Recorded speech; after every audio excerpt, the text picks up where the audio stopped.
care. They want to continue to fight. Mero looking for the side angle. There's a reason he led animation. He wants to pick up the siphon here. He doesn't have time and he gets it. Just as it takes over, he still needs to catch up to the zone. And Austin, oh, Mero, what was that? You need to fight FNCS wins right here.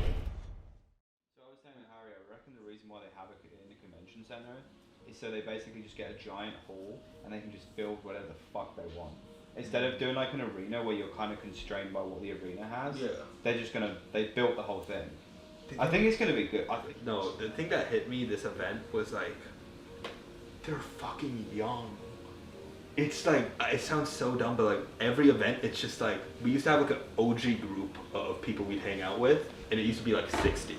And every event, like 10 people fall off, and now it's like only 10 of us left. So it's like, oh, it feels so weird just seeing fucking kids and shit like that. Cause I'm so used to being young, and now I'm fucking old as fuck. Like you're one of the older ones too now. I know. It's so weird. How do you think I fucking feel? They're just playing video games, no content, no interacting like socially. Play a room, leave. Nothing fucking else. Some of these kids are definitely a little antisocial, which is like understandable, you know. Like I used to be antisocial a lot. Yeah, I mean, yeah, you probably used to be like that, like when you were... Still am a little bit, but like, Bro. they're definitely just like a different level of it though. Like they can't even look you in the eyes. I told you I bought a bunch of these for the players to take around. That's actually really Oh, is this what cameras? Yeah. Yeah. Those are fire. To have like all the players like... So I'm going to give one to like Mero, right? So he can go off the stage and take shots. Yeah. I've never been at an event where it's just like, we don't know anything, we'll get there and adapt. Yeah, we'll go there. Get there and adapt. I know. What do you guys all have here? P-God, Mero, Dukes, and then Cam's going to be here on the weekend. Oh, he is? Yeah. Just, he's not playing though, right? He's not playing, he's coming through to chill out. Are you all going to Atlanta? Just Cam and Dukes. Mero doesn't want to go, and then this kid doesn't want to go. Did you want to go, P-God? Did you want to go to Atlanta or not? You didn't care, did you?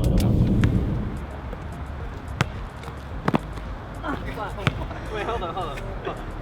At a backhand, wait, at a backhand. Just gotta grab it. Grab it.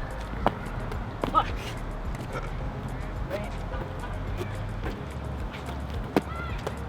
Hell yeah. What else? You want some? Yeah. I'll tell you when.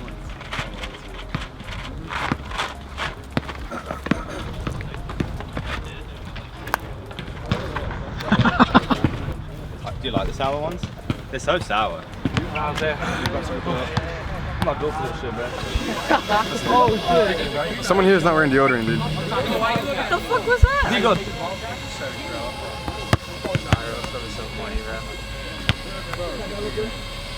Okay, so that's... Yo, listen to him, bro. Silence! First to 21, win by 2. Points are 1 and 2, not 2s and 3s. Yep. 1 and 2. Yeah. Yo! Yo! He pushed him! Yo! D up! Okay. Okay. Mero! Oh! You're out! Out of here, bro! You're gonna tear an ACL. Go! Bring it up!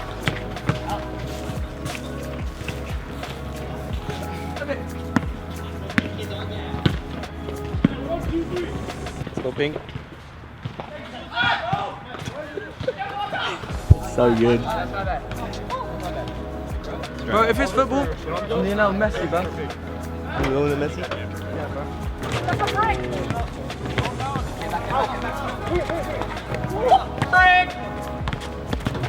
That's cash, baby! That's cash, baby! My swing is so awful. I've never tried it. What's your first shot? 5 iron. Wait, so am I not supposed to use this to hit far? Use it front.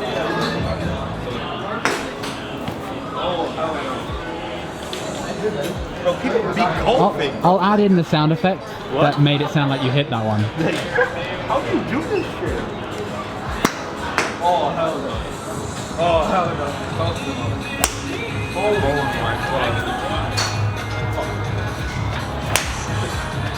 because you're not going back. You suck. You're going out your hip. Let me teach you.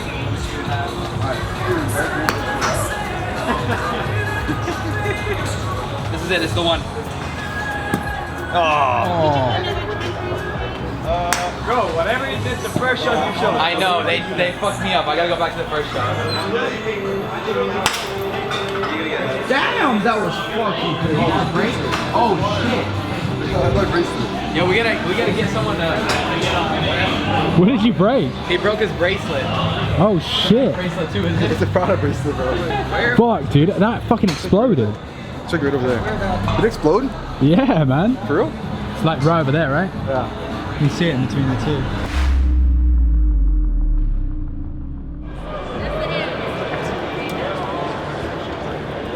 We just interviewed Mero and Bugha. Did you see our picture we just got? We just interviewed them and it looks really good. Oh, hey, back it. Oh, cool. So nice. Mero and Bugha. Yes. I'm basically just finding as many kids as I can and giving them the stickers.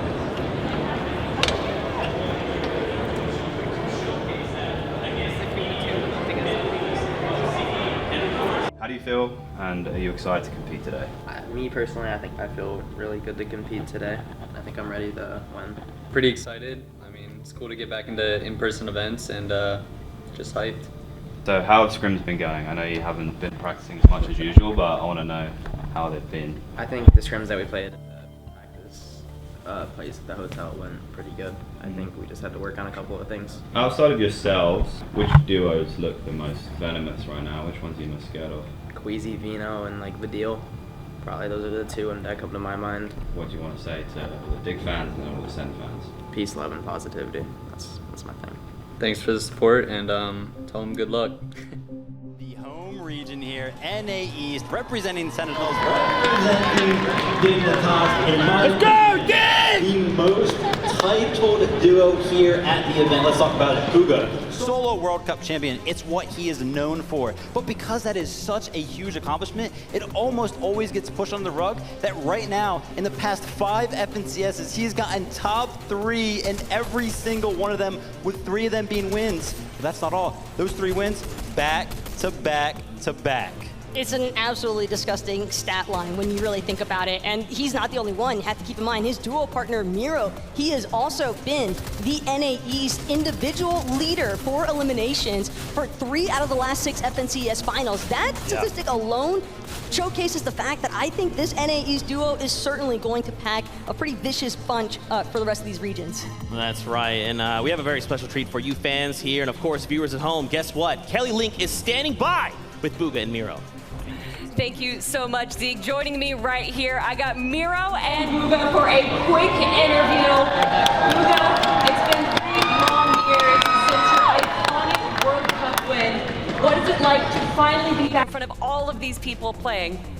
I'm super excited. I mean, it's super cool to be back in in-person events, and hope they bring more in the future, of course, but yeah, just hoping for the best, honestly. Yeah, of course. And Mero, talking about the game, of course, you guys are not only uncontested, but it also seems like there's not too many teams around you on the south side. What are your plans to handle Storm Surge? I mean, as of right now, we're uncontested. We'll see what happens. We're gonna try not to leak too many strats, but I think we'll be okay. I love it, the confidence coming in from these 2 guys right here. Make some noise for Bugha and Mero. Let's head on back.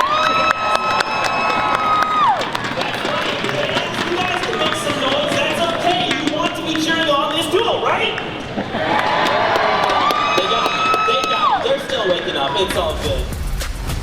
And finally, let's hear it for Bugha and Mero, our solo World Cup champion with his multiple FNCS winning duo partner. These guys are looking to cement their legacy. You see Bugha, Mero, we already talked about that uncontested drop spot of Chonkers Speedway. The zone is kind of above them, and they're one of those teams that just waste no time trying to figure out what that game plan is. They're gonna try to get to zone and then worry about surge when all those other teams that are south and east of them have to go past them. Panada and Macwood take down Bugha and Mero in the feed. It is done, it is wrapped. Bugha and Mero taken out so early. This is one of the things we didn't really get to talk about. You would think that a team like Bugha and Mero, who have drilled and trained their draw spot so perfectly, they almost have it conditioned, this should be another walk in the park situation for them.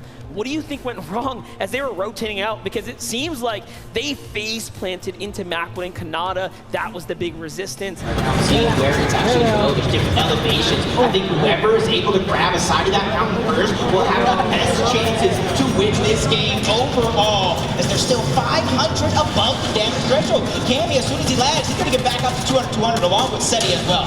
They may have not earned a huge game 1, but a great game 2, and now Mero and Bugha are fighting back. Yeah, 2 of the big NA West powerhouses going down. They're trying to get another elimination. Bugha and Mero. These shots going to be fired, but Mero's getting tagged back up. He needs that side to go through, but it's still not going to be enough. In does go down. Bugha trying to be that IGL. He's trying to lead him to greener pastures. You'll notice Bugha is now left by himself. KBR finds his teammate Smite and Larson on the ultimate low. Hen and Vortex front side firing back and on height. Vino and Queasy are looking like this is a fairy tale game for EU once again, but we'll see if NA can step up to the damage. Mero and Bugha, decisions for them as well. How do they want to move out? They hear the launch pad go off. They say, hey, let's save ours. Come up here. Let's go ahead and recycle that. Can they find it? There it is. They do get it. And they go in the opposite direction. That is the difference in strategy. Mero and Bugha go right. And that probably would have been the saving grace, because he ran into Aqua and Reason. So much action going down around the lobby as Bugha and Mero trying to find that sweet spot. Because you know as well as I do, as long as they make it to end zone, those eliminations will naturally present itself. Him at all. Yeah. Look at this. 3 Elans. Bugha throws out. He had all the mats to hold on to that high ground with 7 moving zone, even if it's contested. Reason A and Aqua trying to fight for it. Bugha backside his own. 2 men miss. He's just trying to go ahead and stagger himself out. And he found an elimination onto Jew. More HP for him. And look at the resources he found. And it's huge right now. He's managing to fight his way through. He finds another one there in the zone. A huge tag is going to keep him alive right now. And look at him start to sprint here. But no! He's hunting down and taken out back by Thomas. They ran away with it on day 1. When push came to shove, they held on to it on day 2 to take home that crown. Yeah, that's not good. You can kind of see why they rotated out of Rave Cave, trying to third-party some of those fights, but they ended up getting snuck on, which probably turned their entire story around as Bugha and Mero trying to get in towards the zone. Focus of the lobby begins. Can Bugha try to survive? 43 HP and a dream. Mero's there to try to alleviate some of the pressure, and it does look like it's going to stop. That was tough. Even Macwood and Kanata are trying to put some shots on to Tayson and Chapix. You see Janus trying to break through. He is that solo that we were looking at, trying to survive, especially since they are in the storm. But I did see Bugha go down. Malibuka getting a knock on to Andalex. Mero, 4 eliminations. What a massive swing of points here. And they're just continuously looking for the shots all around. Finally finding that comfortability here, finally finding some sort of stride to work with coming out, and that's how they're going to try to rotate across while all the other teams are stuck in that mess on the side. They did just enough damage to weaken one team to try to put them the focus of that lobby. What's left is Seti and Kama. What's left is Bugha and Mero here, but Mero's down 4 eliminations. This is where he needs to perform best. Into the hands of Seti. Mero has fallen. The World Cup champion, the solo World Cup champion is stuck at just that, a solo, trying to stay alive, figure out what the plan is going to be, moving around the left side of zone to where not too many players are at, and the smart usage of the Chrome Splashes as well, denying the opportunity to edit through, but he finds the shots on the scram, but he gets shot back by Chimp. This is going to come down to that. Chimp takes down Bugha. Into the top 10 he goes, though. We're starting to see a little bit of a divide.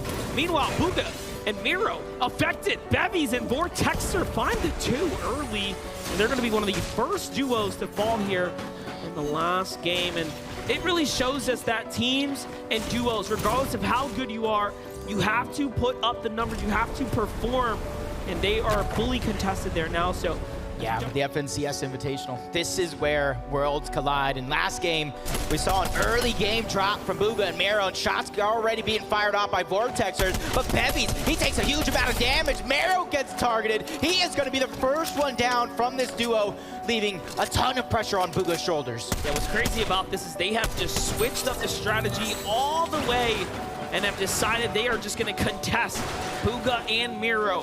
In the elimination feed, he did take down Bugha. But here's a tough spot to be in. Bevies and Vortexers were moments away from taking a victory royale before things change. Mero finally starts to No! What you're seeing is Mero!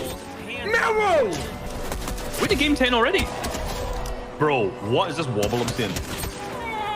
Okay, Bugha. Mero, no. That is rough from Mero.